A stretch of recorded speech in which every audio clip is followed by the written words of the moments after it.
Welcome to ఫైడీ media. Telugu Desam party కార్యకర్త కిరణ్ కుమార్ని పోలీసులు అరెస్ట్ చేయడం జరిగింది.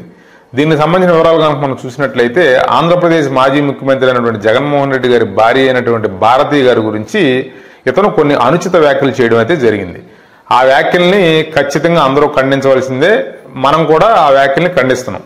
ఎందుకంటే ఒక మహిళ గురించో లేకపోతే ఒక రాజకీయ విమర్శలు ఎన్నైనా చేయొచ్చు. జగన్మోహన్ రెడ్డి గారి ఫెయిల్యూర్స్ గురించి మాట్లాడవచ్చు.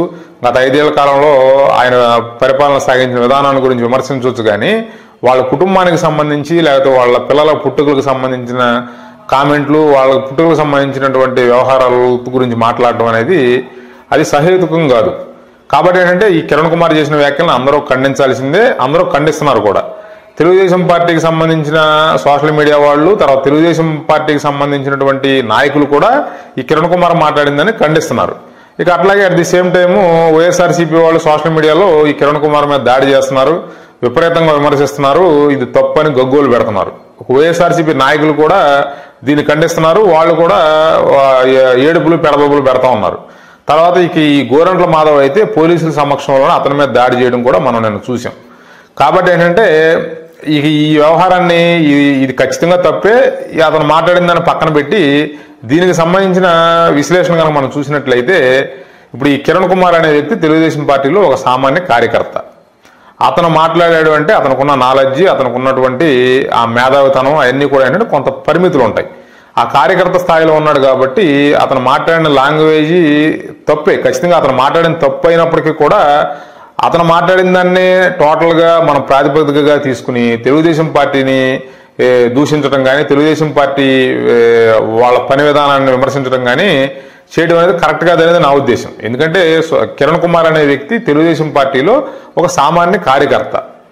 ఎట్ ది సేమ్ టైం మనం వైఎస్ఆర్సీపీలో కనుక తీసుకుంటే ప్రముఖ నాయకులు, ఎమ్మెల్యేలుగా ఉన్నవాళ్ళు, మంత్రులుగా ఉన్నవాళ్ళు, ఎంపీలుగా ఉన్నవాళ్ళు కూడా అంటే ప్రజలకి దేవాలయం అంటే మన అసెంబ్లీ కానీ పార్లమెంట్ కానీ ప్రజలకి ఏంటంటే దేవాలయాలు లాంటివి.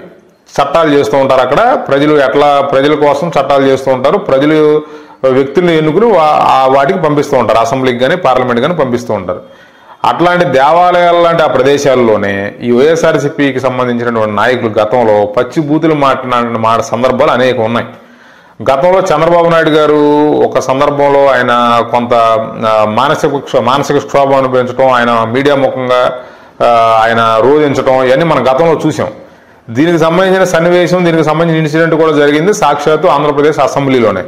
అంటే అసెంబ్లీలోనే వీళ్ళు నాయకులు వీళ్ళు పచ్చిబూతులు మాట్లాడి అప్పట్లో చంద్రబాబు నాయుడు గారిని బాధించడం జరిగింది. వాళ్ళ ఫ్యామిలీ గురించి, కొంత లోకేష్ గారి గురించి అనుచిత వ్యాఖ్యలు చేయడం అయితే జరిగింది. సాక్షాత్తు ప్రధానమైన స్థానాల్లో ఉన్నటువంటి నాయకులే అలాంటి భాష మాట్లాడుతున్నప్పుడు కింద స్థాయి కార్యకర్తలు మాట్లాడటంలో దాన్ని మనం ఏం పెద్దగా ఆలోచించవలసిన విషయమే లేదు. అంత పై స్థాయిలో ఉన్న నాయకులే మాట్లాడుతున్నప్పుడు వాళ్ళే కింద స్థాయి కార్యకర్తలకు దారి చూపించినట్లు అనమాట. అంటే మేమే మాట్లాడుతున్నప్పుడు మీరు మాట్లాడతాక ఏమైందిరా, మీరు కూడా ఎట్లా కావాలంటే అట్లా మాట్లాడొచ్చు అనే ఒక మెసేజ్ని కింద స్థాయి కార్యకర్తలకు వైఎస్ఆర్సీపీ వాళ్ళు గత ప్రభుత్వం ఉన్నప్పుడు ఇచ్చారు. దాన్ని ఏంటంటే ఇప్పుడు మరి కిరణ్ కుమార్ ఏమనుకున్నాడో ఏంటో తెలియదు. కానీ తెలుగుదేశం పార్టీ అధిష్టానం మనం ఏం మాట్లాడినా ఒప్పుకుంటుంది, మన మీద ఏం చర్యలు తీసుకోదు అని అనుకుని ఉంటాడు నాకు తెలిసి. అతను కూడా ఏంటంటే కొంత అసభ్యకరంగా మాట్లాడడం జరిగింది. కానీ ఇక్కడ మనం గమనించవలసిన విషయం ఏంటంటే ఈ తెలుగుదేశం పార్టీ అధిష్టానం ఏంటంటే కార్యకర్తలు ఏమనుకుంటారు, ఇప్పుడు మనం ఈ నిర్ణయం తీసుకుంటే కార్యకర్తల నుంచి మనకి వ్యతిరేకత వస్తుందా అనేది వాళ్ళు ఎప్పుడూ ఆలోచించరు. తెలుగుదేశం పార్టీ అధిష్టానం అంటే చంద్రబాబు నాయుడు గారు ఆలోచన విధానం చాలా కాలం నుంచి నేను ఫాలో అవుతున్నాను కాబట్టి ఆయన ప్రజలు ఏమనుకుంటున్నారు అనేది ఆలోచిస్తాడు. అంటే ఈ తెలుగుదేశం పార్టీ కార్యకర్తలు ప్రజల్లో భాగం అయినప్పటికీ వాళ్ళు ఎప్పుడు కూడా పార్టీకి అనుబంధంగా పనిచేస్తారు కాబట్టి వాళ్ళ అభిప్రాయాలు వాళ్ళు ఏమనుకుంటున్నారు, మనం ఈ నిర్ణయం తీసుకోవడం వల్ల వాళ్ళు బాధపడతారా లేదా వాళ్ళ సైడ్ నుంచి ఎలాంటి అభిప్రాయాలు వస్తాయి అనేది ఆయన పెద్దగా విలువిస్తాడని నేను అనుకోవట్లా. ఆయన ఏంటంటే సమాజం ఏమనుకుంటుంది, ప్రజలు ఏమనుకుంటారు, ఏదైనా ఒక ఇష్యూ జరిగినప్పుడు ప్రజలు ఎలా స్పందిస్తారు అనే దాని మీద ఆయన నిర్ణయాలు ఆధారపడి ఉంటాయి. ఇప్పుడు ఈ కిరణ్ కుమార్ విషయం కూడా ఏంటంటే తెలుగుదేశం పార్టీ క్యాడర్ మొత్తం ఏమనుకుంటుంది. మరి గతంలో వైసీపీ వాళ్ళు ఎంతకన్నా దారుణమైన భాష మాట్లాడారు కదా. మరి ఆ రోజు జగన్మోహన్ రెడ్డి గారు ఎప్పుడు కూడా ఆ పార్టీకి సంబంధించిన వాళ్ళని సస్పెండ్ చేయడం కానీ, ఆ పార్టీకి సంబంధించిన నాయకులను సస్పెండ్ చేయడం కానీ ఎప్పుడూ చేయలేదు కదా. అలా మళ్ళీ పైపెచ్చు ఈ బూతులు మాట్లాడిన వాళ్ళందరికీ ప్రమోషన్లు ఇవ్వడం, ఆయన భుజం తట్టి అసెంబ్లీలో ఆ జోగి రమేష్ అనే వ్యక్తి పచ్చి బూతులు మాట్లాడితే అతను భుజం తట్టి అతను ఎంకరేజ్ చేయడం, అతనికి మంత్రి పదవి ఇవ్వడం, ఇట్లాంటి కార్యక్రమాలన్నీ చేసి ఆయన ఎగ్జాంపుల్స్ ఇచ్చాడు కదా. మరి అలాంటప్పుడు మరి తెలుగుదేశం పార్టీ అధిష్టానం మన ఇట్లా ఎందుకు చేస్తుంది? మనం ఏదో ఇప్పుడు గబుక్కన ఏదో ఒక విమర్శ చేసినప్పుడు ఖచ్చితంగా పార్టీ అధిష్టానం స్పందించి మన సస్పెండ్ చేస్తారు, మనం చట్టపరంగా మన ఇబ్బందులకు గురి చేస్తారు అని కార్యకర్తలు ఆలోచిస్తారేమో అని ఎప్పుడు కూడా ఈ అధిష్టానం ఆలోచించదు. చంద్రబాబు నాయుడు గారు ఆలోచించరు. చంద్రబాబు నాయుడు గారు ఏం ఆలోచిస్తారంటే సమాజం ఏమనుకుంటుంది, ప్రజలు ఏమనుకుంటారు, ఈ నిర్ణయం తీసుకోవడం వల్ల ప్రజల నుంచి నా పార్టీ మీద లేదా నా మీద వ్యతిరేకత ఏర్పడద్దా, ఇలాంటి ఆలోచనలు ఆయన పనిచేస్తూ ఉంటారు అన్నమాట. ఇప్పుడు కూడా ఈ కిరణ్ కుమార్ విషయంలో కూడా ఆ పార్టీ అధిష్టానం అట్లాగే పనిచేసింది. ప్రజలు ఏమనుకుంటున్నారని ఆలోచించారు కానీ పార్టీ కార్యకర్తలు ఏమనుకుంటారు, పార్టీ కార్యకర్తలు బాధపడతారు కదా, తర్వాత పార్టీ కార్యకర్తల నుంచి వ్యతిరేకత వ్యక్తం అవుతుంది అనే అసలు యాంగిల్లోనే వాళ్ళు ఆలోచించుకోకుండా కిరణ్ కుమార్ని అయితే అరెస్ట్ చేయడం జరిగింది. మరి కిరణ్ కుమార్ని అరెస్ట్ చేశారు, బాగానే ఉంది. మరి ఎమ్మెల్యేలు, ఎంపీలు, ప్రముఖ స్థానాల్లో ఉన్న నాయకులు, ప్రముఖంగా పేరు ప్రఖ్యాతులు గాంచినటువంటి నాయకులు అంటే వాళ్ళైతే బూతులు మాట్లాడేయచ్చు, వాళ్ళైతే బూతులు పంచాంగాలు వినిపించవచ్చు, ప్రజలకి పచ్చి బూతులు మాట్లాడవచ్చు. ఒక సామాన్య కార్యకర్త లేకపోతే సాధారణ మనిషో ఏదన్నా ఒక వీడియోలో బూతులు మాట్లాడి పోస్ట్ చేస్తే వాడిని తీసుకెళ్ళి ఎంతో లోపలేస్తారు. వాడికి చూపించవలసిన చట్టం అంటే చట్టం అనుకున్నటువంటి శక్తిని అంతా వాడి మీద ప్రయోగిస్తారు. చట్టం యొక్క శక్తిని మొత్తాన్ని వాడికి చూపిస్తారు, అన్ని చేస్తారు, బాగానే ఉంది. మరి ఈ సాధారణ ప్రజల సంగతి సరే, సాధారణ కార్యకర్తల సంగతి సరే, మరి ప్రముఖ నాయకుల పరిస్థితి ఏంటి? ఒక లిస్టు కనుక తీస్తే పచ్చి బూతులు మాట్లాడిన వాళ్ళ లిస్టులో మొదటగా ఈ గోరంట్ల మాధవే ఉంటాడు. ఇతనే మళ్ళీ ఈ కిరణ్ కుమార్ మీద దాడి చేయడం కోసం, పోలీసులు అదుపులో ఉన్నటువంటి కిరణ్ కుమార్ మీద దాడి చేయడం కోసం వెళ్ళడం జరిగింది. అంటే అతను రీఅనాలిసిస్ చేసుకోడా, అతను అనాలిసిస్ చేసుకోడా? అంటే మనం గతంలో ఇట్లాగే మాట్లాడి ఉన్నాం కదా, చంద్రబాబు గారిని తిట్టాం కదా, ముసలోడు అన్నాం, నీ శర్మని కదన్నాం, ఇదన్నాం, రకరకాలుగా మాట్లాడాం, నీ ఇంటికి వచ్చి అన్ని చూపిస్తానన్నాడు, ఏంటి ఆ మార్పింగ్ వీడియో అన్నాడు, ఆ సెక్స్ స్కాండల్కి సంబంధించి ఆ వీడియో కాల్కి సంబంధించిన ఇష్యూ జరిగినప్పుడు మీకు నాది చూడాలని అంత ఆతృతగా ఉంటే మీ ఇంటికి వచ్చి చూపిస్తానని చెప్పి లోకేష్ని, చంద్రబాబు గారిని, పవన్ కళ్యాణ్ని విమర్శించడం జరిగింది. ఆయన చూపిస్తానన్నది ఏంటి? అదే కదా, ఆ వీడియో కాల్లో ఏం చూపించాడో అదే మీకు కూడా చూపిస్తానన్నాడు.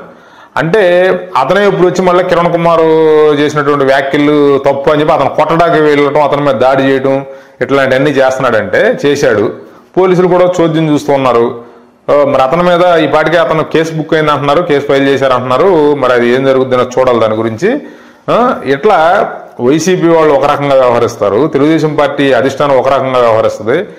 నాకు ఈ టోటల్ ఎపిసోడ్ చూసినప్పుడు, గతంలో జీవీ రెడ్డికి సంబంధించిన ఎపిసోడ్ చూసినప్పుడు, తర్వాత కొంతమంది ఆఫీసర్లకు సంబంధించి, తిరుమల తిరుపతి దేవస్థానానికి సంబంధించి అక్కడ ఈఓకి చైర్మన్ గారు అయినటువంటి నాయుడు గారికి మధ్యన ఇష్యూ వచ్చినప్పుడు, ఇవన్నీ కనుక మనం చూసుకున్నట్లయితే ఖచ్చితంగా బలయ్యేది మాత్రం తెలుగుదేశం పార్టీ కోసం పనిచేస్తున్న వాళ్ళు, తెలుగుదేశం పార్టీ కార్యకర్తలే ఈ ఇష్యూలన్నింటిలో కూడా బలి అవ్వడం జరుగుతుంది. అధిష్టానం కూడా ఏంటంటే ఎంతవరకు ప్రజలు ఏమనుకుంటారు, సమాజం ఏమనుకుంటుందని ఆలోచిస్తున్నారు కానీ పార్టీ కోసం కష్టపడి పనిచేసిన వాళ్ళు, పార్టీ కోసం గత 5 ఏళ్ల కాలంలో ఆ వైసీపీ వాళ్ళతో తన్నులు తిన్నవాళ్ళు, అంటే ఇప్పుడు నేనేదో తెలుగుదేశం పార్టీకి అనుకూలంగా మాట్లాడుతున్నాను, వైసీపీకి వ్యతిరేకమని కాదు. ఇలాంటి పరిస్థితుల్లో అంటే గతంలో గత 5 ఏళ్ల కాలంలో పరిస్థితులు తెలుగుదేశం పార్టీ అధికారంలో ఉండి వాళ్ళు కనుక అట్లాగే వ్యవహరించి ఉంటే నేను ఖచ్చితంగా వైసీపీకి అనుకూలంగా మాట్లాడేవాడిని ఈరోజు. కానీ గత 5 సంవత్సరాల కాలంలో ఏం జరిగింది అనేది మన కళ్ళారా చూసాం. అత్యున్నత స్థానాల్లో ఉన్న వాళ్ళు కూడా బూతులు మాట్లాడటం, స్పీకర్ స్థానంలో ఉన్నటువంటి ఆ సీతారాము, తర్వాత జోగి రమేష్ మంత్రిగా ఉండి, తర్వాత ఇంకా రకరకాలు ఎంతమంది, ఆ కొడాలి నాని మంత్రిగా ఉండి, ఆ రోజా మంత్రిగా ఉండి, తర్వాత వల్లభనేని వంశీ కానీ, ఇట్లా వీళ్ళందరూ మాట్లాడిన భాష అంతా చూసి అంటే వాళ్ళ మీద మటుకి కేసులు ఉండవు. వాళ్ళు ఏదైనా బూతులు మాట్లాడవచ్చు, వాళ్ళు ఏదైనా పచ్చి బూతులు మాట్లాడవచ్చు, చంద్రబాబు నాయుడు గారి భార్య అయినటువంటి భువనేశ్వర్ గారి గురించి విమర్శించవచ్చు, లోకేష్ పుట్టుక గురించి కూడా విమర్శించవచ్చు, అయినా వాళ్ళ మీద కేసులు ఉండవు. ఒక కామన్ మ్యానో లేకపోతే ఏదో ఒక సామాన్య కార్యకర్త ఒకడేదో పరుష పదజాలం వాడాడు, అసభ్య పదజాలం వాడాడని చెప్పి అతను పోలీసులు అరెస్ట్ చేశారు. ఓకే, చట్ట ప్రకారం అతను అరెస్ట్ చేశారు, ఓకే, అతను క్షమాపణ చెప్పాడు, చట్టం ముందు నుంచో పెడుతున్నారు, చట్టం తెలుస్తుంది అతనికి శిక్ష చేయాలా లేదని. ఈలోపే మేమేదో సచ్చీలు అన్నట్టు అది సంస్కారవంతమైన భాష మాట్లాడతాం, మేము సంస్కారానికి మారుపేరు మా బ్రాండే, సంస్కారం అనే పదానికి బ్రాండే మా పార్టీ అన్నట్టుగా ఈ వైసీపీ సంబంధించి ఆ గోరంట్ల మాధవి అతని మీద దాడి చేయడానికి ప్రయత్నించడం, తర్వాత ఈ జర్నలిస్ట్ సాయి, ఈ వైఎన్ఆర్, ఇట్లాంటి వైసీపీకి ఖచ్చితంగా వీళ్ళు, నేను చెప్తున్నాను, వీళ్ళు ఖచ్చితంగా అమ్ముడుపోయిన జర్నలిస్టులు. వీళ్ళు జర్నలిస్టులు అని చెప్పుకోకూడదు. ఇప్పుడు నేను ఉన్నాను, నేను వీడియోలు చేస్తున్నా, నేను జర్నలిస్టుని కాదు. నేను సమాజంలో జరిగే పరిస్థితుల్ని నా కోణంలో నేను విశ్లేషిస్తూ ఉంటాను, నా కోణంలో నేను మాట్లాడుతూ ఉంటాను. కొన్ని సందర్భాల్లో నేను తెలుగుదేశానికి అనుకూలంగా మాట్లాడినట్టు అనిపించవచ్చు, ఎందుకంటే అప్పుడు పరిస్థితులు అలా ఉన్నాయి కాబట్టి, ఇప్పుడు పరిస్థితులు అలా ఉన్నాయి కాబట్టి నేను మాట్లాడే విధానం మీకు కొంత అనుకూలంగా అనిపించవచ్చు. రేపొద్దున తెలుగుదేశం పార్టీ కూడా వైఎస్ఆర్సీపీ పార్టీలాగా బిహేవ్ చేసి వీళ్ళు కూడా ఎట్టాగా మారిపోతే నేను రేపు మాట్లాడబోయేది అపోజిషన్ పార్టీకి అనుకూలంగా అనిపించవచ్చు. ప్రస్తుతం ఏంటంటే ప్రస్తుతం జరిగే పరిస్థితుల గురించి నేను మాట్లాడుతున్నాను. ఇక ఈ వైఎస్ఆర్సీపీకి సంబంధించి ఇంత గగ్గోలు పెడుతున్నారు కదా, ఈ కిరణ్ కుమార్ అనే ఒక సామాన్య కార్యకర్త మాట్లాడిన దాన్ని పట్టుకొచ్చి వీళ్ళు ఇంత ఇష్యూ చేస్తున్నారు కదా. ఇక పంచ్ ప్రభాకర్ తర్వాత డాక్టర్ ప్రదీప్ చింత అంట, వీళ్ళు డాక్టర్లు అంట. అసలు వాళ్ళు వాడే భాష చూస్తుంటే ఈ కిరణ్ కుమార్ అనే వ్యక్తి మరి ఏం చదువుకున్నాడు, అతనికి ఉన్నటువంటి నాలెడ్జ్ ఏంటి, లేకపోతే అతని అతనికి ఉన్నటువంటి మేధో సంపత్తి ఏంటో నాకు తెలియదు. కానీ అతని వీడియోలు చూస్తున్నప్పుడు మాత్రం సెటైరికల్గా మాట్లాడతాడు, సెటైర్లు వేస్తూ ఉంటాడు సాధారణంగా. గతంలో ఇతను ఎన్నో వీడియోలు చేశాడు, కానీ ఇతని వీడియోల్లో నేను బూతులు ఎక్కడ గమనించలా. కానీ మరి ఈ సందర్భంలో మరి అట్లా ఎందుకు మాట్లాడాడు అనేది, అది మరి ఆవేశంలో మాట్లాడా లేకపోతే క్షణికావేశంగా అలా స్పందించడం జరిగిందా, ఎలా స్పందించినా తప్పే, ఖచ్చితంగా తప్పే. పిల్లల పుట్టుకల గురించి భార్యల గురించి మాట్లాడటం అనేది రాజకీయాల్లో అది మంచి పద్ధతి కాదు. అయినప్పటికీ కూడా మరి కిరణ్ కుమార్ మీద చర్యలు తీసుకున్నారు, బాగానే ఉంది. మరి ఏది నాయకుల పరిస్థితి ఏంటి? ఈ పచ్చిబూతులు మాట్లాడిన ఆ ద్వారంపూడి చంద్రశేఖర్ రెడ్డి పవన్ కళ్యాణ్ని లంజా కొడక అని తిట్టాడు. ఏంటి, పవన్ కళ్యాణ్ పుట్టుకల గురించి విమర్శించాడు, వాళ్ళ పిల్లల గురించి విమర్శించాడు, వాళ్ళ భార్యల గురించి విమర్శించాడు, లోకేష్ గురించి పచ్చిబూతులు మాట్లాడాడు, చంద్రబాబు నాయుడు గారి గురించి పచ్చిబూతులు మాట్లాడాడు. అంటే కామన్ మ్యాన్ నాలాంటోడో లేదా మన ఇంటి పక్కడో లేదా నీ ఇంటి ముందుడో నీ ఫ్రెండో నా ఫ్రెండో మాట్లాడితే తీసుకెళ్ళి లోపలే వేస్తారు. ఈ నాయకులు మాత్రం మైకుల ముందు చేరి పచ్చిబూతులు మాట్లాడతారు, వాళ్ళకి మటుకి కేసులు ఉండవు. అంటే చట్టం సామాన్యుడికి ఒక విధంగా, ఈ ప్రముఖ నాయకులకి డబ్బున్న వాడికి ఒక విధంగా పనిచేస్తుందా అంటే, ఇప్పుడు ఇక్కడ పోలీసులు చేస్తున్నది ఏంటంటే, వాళ్ళు ప్రభుత్వం నుంచి వాళ్ళకి ఏం ఆదేశాలు ఉంటే దాన్ని ఫాలో అవుతారు. దాంట్లో గతంలో వైసీపీ ఉన్నప్పుడు అదే చేశారు, ఇప్పుడు అదే చేస్తారు. అంటే పోలీసులకి స్వతంత్రంగా పనిచేసే అవకాశం పెద్దగా ఉండకపోవచ్చు. అంటే మనం ఒప్పుకుని తీరాలి. ఏదో పోలీసులు స్వతంత్రంగా పనిచేయరు అనేది పక్కన పెట్టేసి, పోలీసులు ఎవరి అధికారంలో ఉంటే వారికి అనుకూలంగా పనిచేస్తారు అనేది వాస్తవం. సరే, పోలీసులు కేసు పెట్టారు, కేసు నమోదు చేశారు, కిరణ్ కుమార్ను లోపల వేయడానికి తీసుకొచ్చారు. ఈ సందర్భంలో గోరంట్ల మాధవ్ వచ్చి ఎందుకు దాడి చేశాడు అంటే, గోరంట్ల మాధవ్ వాడే భాష కానీ వాళ్ళ పార్టీ వాళ్ళు వాడే భాష కానీ స్వచ్ఛమైన భాష అని అతని ఉద్దేశమా? గతంలో ఎంతకన్నా దారుణంగా మీరు మాట్లాడున్నారు కదా, మరి ఇప్పుడు ఎందుకు దాడి చేయడానికి వచ్చారు మీరు?